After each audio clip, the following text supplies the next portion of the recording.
The man she handed the box to turned out to own the building. Frankie Delmar didn't know that yet. What she knew was that it was 9:40 on a Tuesday night. She had been sorting through 17 years of Slate Holdings financial records for the past 6 hours, and the stack of ledger boxes near the door had become a hazard when a tall man in a dark shirt appeared in the doorway. No jacket, no tie, just a man who looked like he worked maintenance or maybe security. She pointed at the nearest box without looking up from her laptop. Those 3 need to go to storage B, the labels on the side. Silence. She looked up. The man standing in the doorway of her temporary accounting office was not maintenance. He had the kind of stillness that rooms adjust to. His dark eyes moved from the box to Frankie's pointing finger, to Frankie's face. 2 men in suits appeared behind him, like shadows arriving late. Frankie lowered her hand. "You're Corbin Slate," she said. "I am," he said. "And I just told you to carry boxes." "You did." She waited for the part where he had her escorted from the building. Instead, Corbin Slate picked up the box. He read the label on the side. He looked back at her. "Storage B is on the 4th floor." "Yes," Frankie said carefully. "I know." He carried the box out. One of his men stared at the doorway. The other stared at Frankie. Frankie looked at her laptop, then at the doorway, then back at her laptop. Somewhere in the building, she heard an elevator open. 3 minutes later, Corbin Slate returned. He set his hands in his jacket pockets. He'd put the jacket back on and looked at the remaining 2 boxes. The other 2 as well. Frankie stood. "I'll get them myself." "You told me storage B." "I didn't know you were." She stopped. "You carried a box to storage B." "I did." "Why?" For a long moment, Corbin Slate said nothing. Then, barely perceptible, one corner of his mouth moved. "Because you asked," he said. And he picked up both remaining boxes and left. The man stationed outside her office spent the next week pretending that hadn't happened. Frankie had been hired by Slate Holdings' legal team to audit 3 years of financial records following a routine IRS inquiry. It was the kind of work she usually turned down. Organizations connected to men like Corbin Slate tended to produce audits that nobody ever actually wanted finished. But the firm her father had built over 28 years was drowning in the debt he'd left behind when he died. And Frankie had spent the past 18 months learning that principle was expensive. She needed this contract. So she arrived every morning at 7:30, worked through lunch, left at 7 if she was lucky, and tried very hard to be professionally invisible. She was good at invisible. She had been practicing it since the 3rd grade, when a well-meaning teacher had called her sturdy in front of the class, and the word had followed her through every hallway since. Invisible was easier than the alternative. The problem was that Corbin Slate kept appearing, not in any dramatic way. He didn't summon her to meetings or stand in her doorway again. He simply existed in the vicinity. At the end of the 3rd-floor corridor when she was getting coffee, in the lobby when she arrived, at the bar that overlooked the accounts room's glass wall when she stayed late. His security team moved with him like weather patterns. His employees went quiet around him, the way people go quiet during a funeral procession. But he always nodded when he saw Frankie. Just once, barely a degree of his chin. Nobody else got that. The staff noticed. Frankie noticed them noticing. She also noticed, on her 4th morning, that she had been talking to a spreadsheet. She did it when she was deep in a problem, argued with columns, asked questions of figures that didn't add up, occasionally congratulated a particularly clean balance sheet. She had done it since childhood, alone in her father's office while he worked late. She had never considered that someone might hear her. "Column N is lying to me," she told the screen. "You have been lying to me all week, and I want you to know I see it. I have always seen it." "Has it confessed yet?" Frankie spun around. Corbin Slate stood in the open doorway, a cup of coffee in one hand. He looked genuinely curious. She closed her mouth. No, it hasn't. What is its motive? Overcomplicated depreciation schedule. Someone thought they were being clever, and instead created a 7-year trail of evasion that I am now personally untangling. She paused. It's not a conversation. I'm aware it's a spreadsheet. Column N seems to have quite a bit to say regardless. Something that was not quite a smile was happening on his face.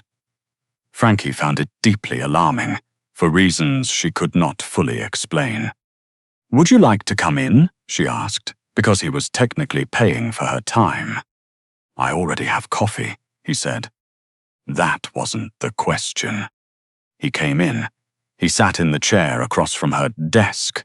Not her desk, technically, but the desk she'd been using, and he drank his coffee while she worked. He didn't speak. She forgot he was there twice, argued with 2 more columns, and once asked an entire formula what it thought it was doing. When she looked up 40 minutes later, he was gone. The coffee cup was resting neatly on the corner of the desk. She didn't mention it to anyone. Aurelia Slate ran the club kitchen the way a general runs a campaign, with absolute authority, minimal tolerance for incompetence, and an inexplicable fondness for whoever was currently least, like everyone else in the room. She was 73 years old, 4 feet 11, and the only person in Slate Holdings who called Corbin by his middle name when she was irritated, which was Hale. A family name that only appeared on his birth certificate and in Aurelia's arsenal when she felt he was being particularly impossible.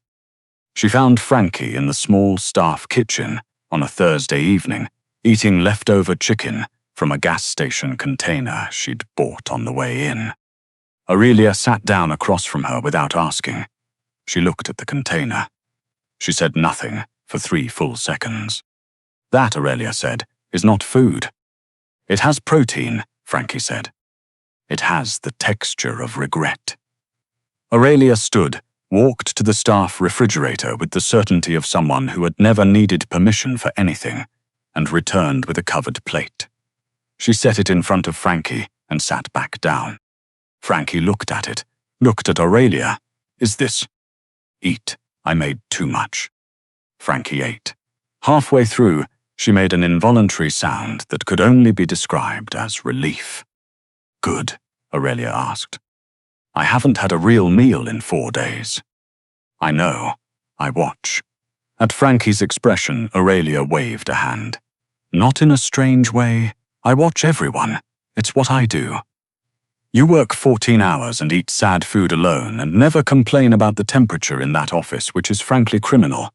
I have told building management 6 times. She studied Frankie. You are trying very hard not to be noticed. Frankie set her fork down. I'm just here to do a job. So is everyone. Not everyone tries to disappear while doing it. Aurelia refilled her own coffee. My nephew is the same way. Has been for 7 years.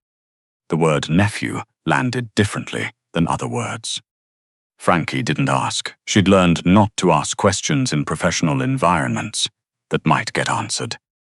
Aurelia answered anyway. He had a brother, she said. Remy, younger by 8 years. Remy was, she paused, searching for the right word with the care of someone who had used wrong words before and paid for it. He was the kind of person who made a room remember what it was supposed to feel like. Laughed at everything, called Corbin Hale just to watch him suffer. Something moved through her expression. 7 years ago, there was a disagreement between certain parties. Remy had nothing to do with any of it. He was just in the wrong place at exactly the wrong time. The kitchen was quiet. Through the wall, the sound of the club carried on, muffled and distant. Corbin got there before the ambulance, Aurelia said. He's never said what those minutes were like. I've never asked. She looked at her coffee. Afterward, he built a fortress. Very efficient one. People he trusts, distances he maintains, lines nobody crosses. He provides for everyone. He protects everyone. She turned her hands over. Present without being here. You understand? Frankie did. She thought of her father's office in the months before he died, how he had sat at his desk every day but had stopped seeing the desk. She understood exactly what Aurelia was describing. I'm telling you, Aurelia continued, because you are apparently the only person in this building who has made my nephew carry boxes to storage B, argue about a spreadsheet, and sit in a room doing nothing for 40 minutes. In 7 years, she met Frankie's eyes. I'm not asking you to do anything about it. I'm telling you because people should know the shape of the rooms they walk into. Frankie looked at her plate. I'm just the auditor. So you are, said Aurelia, for now. She stood, collected the sad chicken container from the table, and dropped it firmly in the trash. Tomorrow I'll leave you something with actual vegetables. By the 3rd week, the building had changed toward her. It happened quietly, the way most important things do. Prentice Wall, Corbin's head of operations, had been watching Frankie's work with the tight-eyed attention of a man who mistrusted any variable he hadn't introduced himself. He began making comments.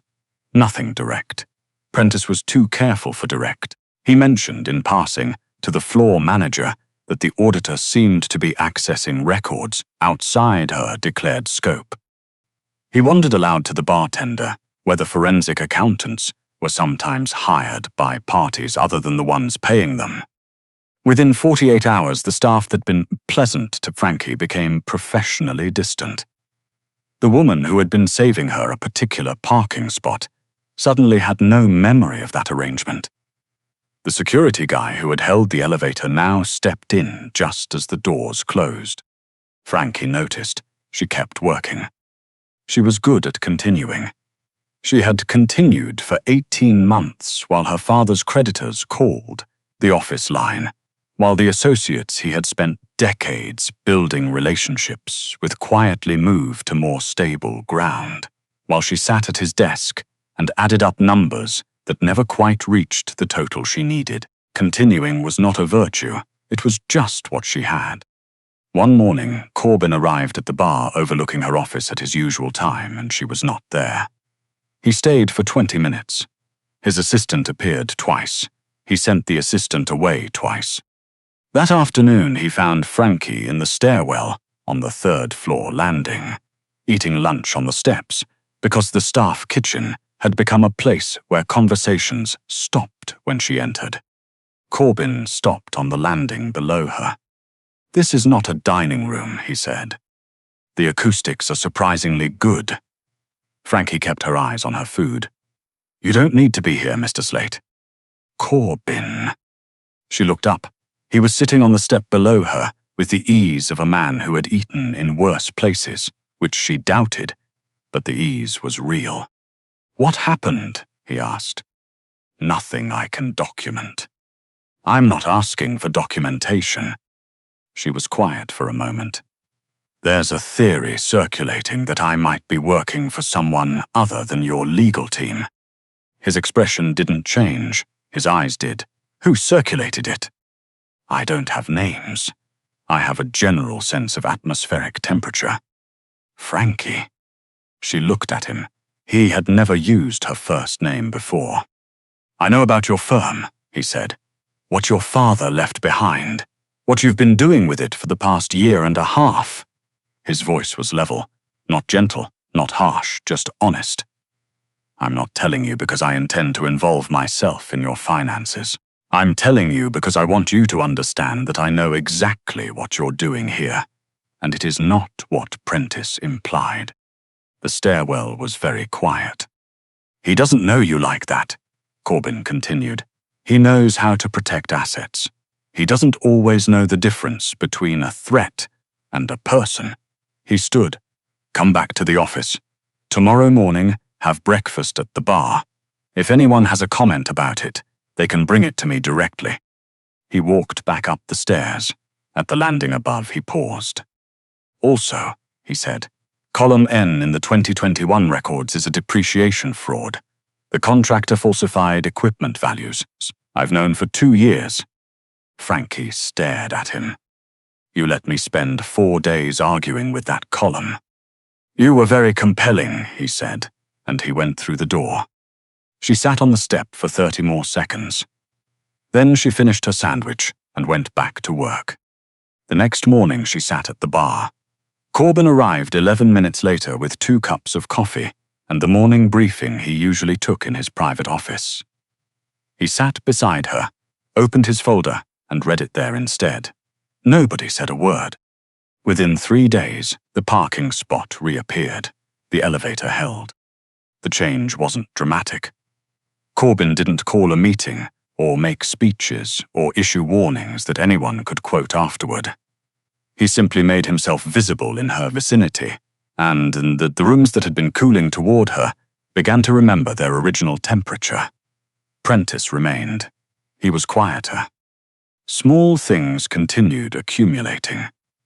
Frankie started leaving Corbin's coffee cup on the left side of the desk instead of the right, because she had noticed he was left-handed and reached for things automatically without looking. He started leaving the office door open when he passed, rather than pulling it closed out of habit. Neither of them mentioned it. One evening Aurelia appeared with a small plate and set it in front of Corbin while he was sitting across from Frankie's desk. He looked at the plate, then at Aurelia. "You never bring me food," he said. "I bring you food constantly. You eat it without noticing." She turned to Frankie.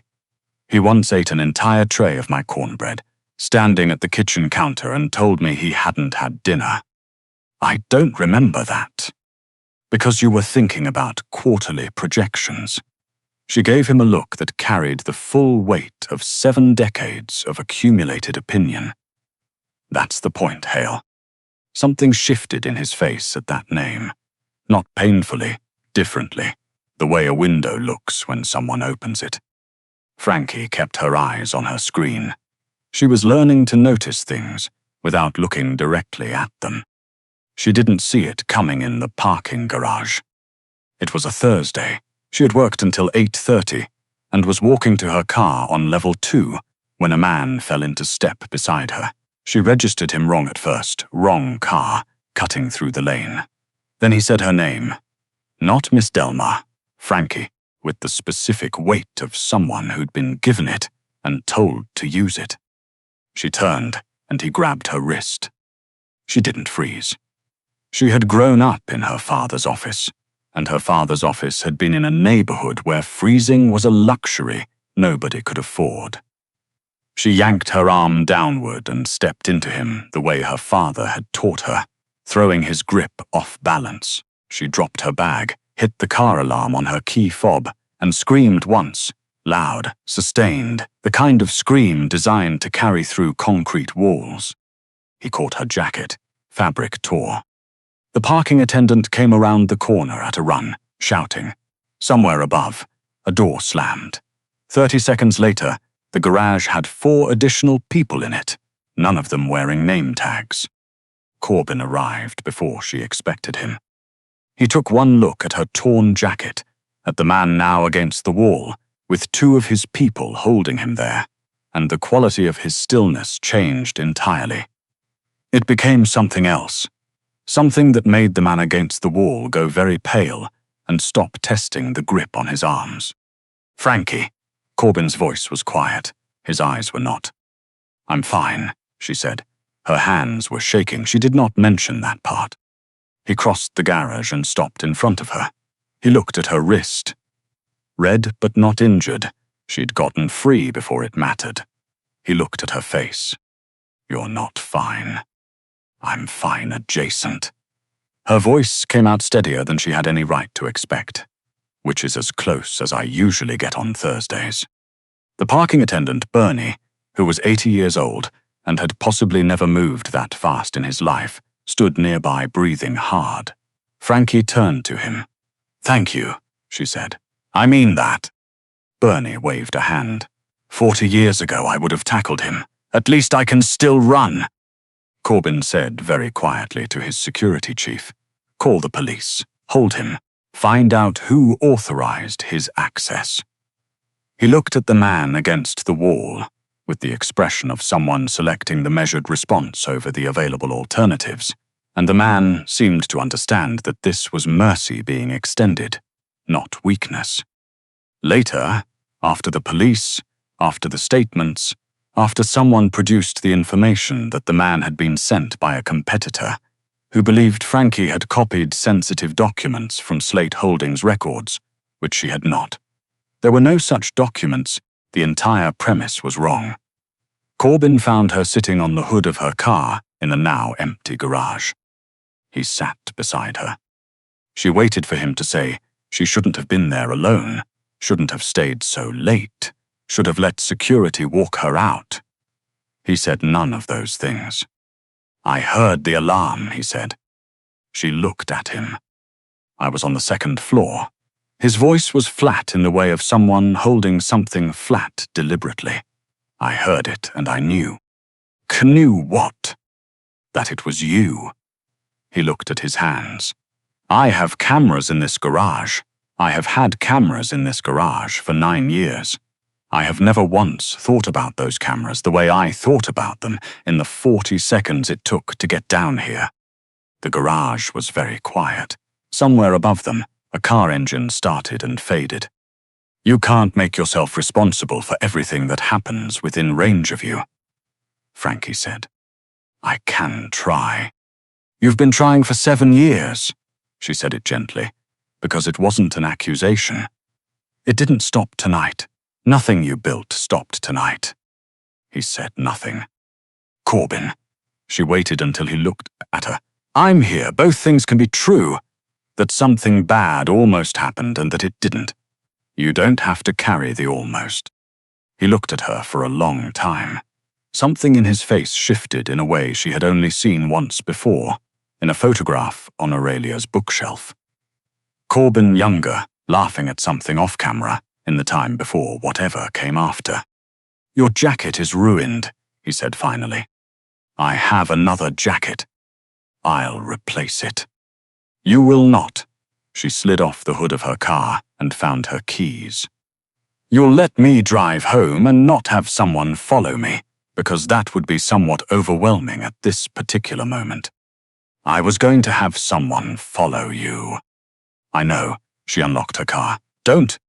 He didn't, or if he did, she never saw it. Prentice came to see her the next morning. He stood in the doorway of her office with the expression of a man who had rehearsed this and still found the words difficult to say in the right order. "I was wrong," he said, "about what I implied to the staff." Frankie looked at him. "You thought you were protecting the operation." "I did." He stopped. "That doesn't make it right."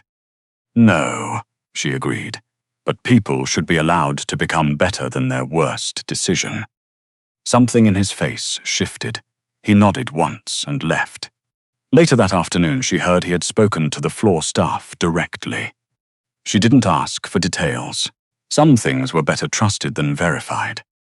3 days after the garage, Corbin appeared in her office at 6 in the evening with a folder he never opened and sat in the chair across her desk. She let him sit. They had developed a language of silence by then that had its own grammar. After a while, he said, "The attorney approved a contract extension through the end of the quarter." She kept her eyes on her screen. "I figured. The 2019 records are still a disaster. The 2019 records are intentional." "I know. That's why they're a disaster." She saved her file. "Corbin." He waited. "If I finish this contract," she said carefully, "I'll have enough to cover the next 12 months of debt service on my father's firm. After that, I have a plan." She had been building the plan for 8 months. It was detailed and plausible and did not involve anyone's help. "I want you to know that's where I am, financially, because I think you've been thinking about it." He didn't deny it. "I could settle your father's debt tonight," he said. "It would take 1 phone call." "I know you could. But you're going to tell me not to." "I'm going to tell you not to." She turned to face him fully. "Not because of pride, because that debt is the last thing my father built, and it's mine to finish. If you pay it, I get the ending without the work. I need the work. She paused. Does that make sense to you? Complete sense. Something in his voice had shifted. He built something and it survived him.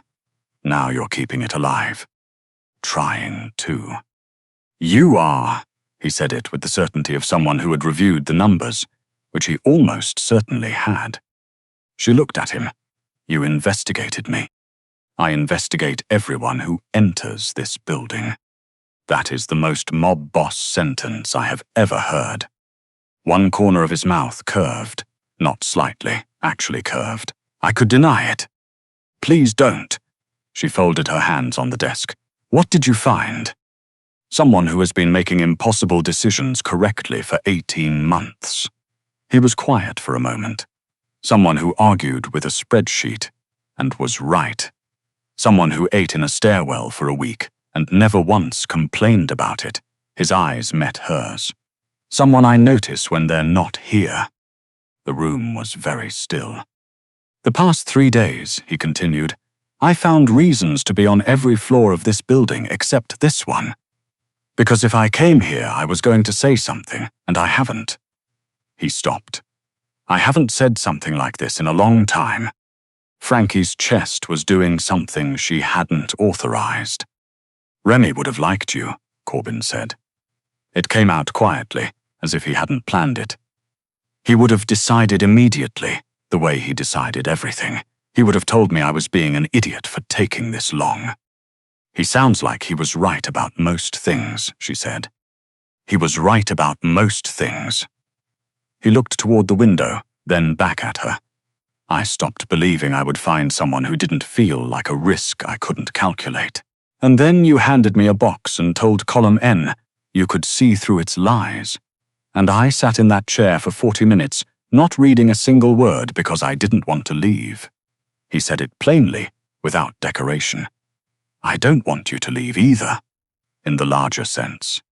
Frankie stood. She walked around the desk and stopped in front of him. For the record, she said, I talk to spreadsheets. I eat gas station chicken. I am not done fighting my father's creditors. I will argue with you about column N until one of us is definitively proved wrong. I can live with that. And I will not let you buy me out of problems. I know. She looked at him. He looked at her. Something that had been slowly finding its shape for weeks settled into place between them, solid and quiet and real. Okay, she said. She meant it as more than one word. He reached for her hand slowly, the way people move when they are choosing carefully. She gave it to him. His fingers closed around hers, warm and certain. From somewhere down the hall came the sound of a single person clapping. Bernie, the parking attendant, stood in the corridor, her building badge in his outstretched hand. He had apparently come up to return it. She had dropped it in the garage 3 nights ago, and had been standing there for an indeterminate amount of time. Frankie turned. Bernie beamed at her, completely unrepentant. Corbin looked at the ceiling. You can report this to security, Frankie told him. They won't help you. He brings them sandwiches. Bernie set her badge neatly on the corner of the desk, nodded once with great dignity, and left. Corbin laughed. Not a sharp sound, and not a surprised one. Easy and warm, the kind of laugh that belongs to someone who has remembered it, was always there waiting. Frankie listened to it and thought of what Aurelia had said about a room remembering what it was supposed to feel like, and understood it now from the inside. By the following year, the firm had a full client list for the first time in 2 years. Frankie had renegotiated the largest debt instruments herself, brought in 2 junior accountants who were technically talented and willing to work in an office above a vintage record shop on the north side, and was tracking toward solvent by spring. She had done it without shortcuts, without backing, without asking anyone to carry what she could carry. Corbin had tried to be helpful in ways she had to firmly redirect. He had once hired the firm for a completely legitimate consulting project that she was nearly certain he had manufactured from thin air. She did it anyway and charged him full market rate and sent a formal invoice on company letterhead, which he framed. She did not ask why. Some things were better understood than examined. On a Tuesday morning in November, Frankie sat at her own desk, actually hers, in her own office, with her name on the door in gold letters she had put there herself, and reviewed a quarterly balance sheet that, for the first time since her father died, did not make her afraid. Her phone buzzed. A text from Corbin. "Aurelia is making cornbread. You've been warned." She looked out the window at the city and smiled, and the number she had been carrying for 18 months looked, for the first time, like something she was going to win. She typed back, "On my way." She meant it the way she meant most things now, completely, with both hands, and no one having to ask her twice.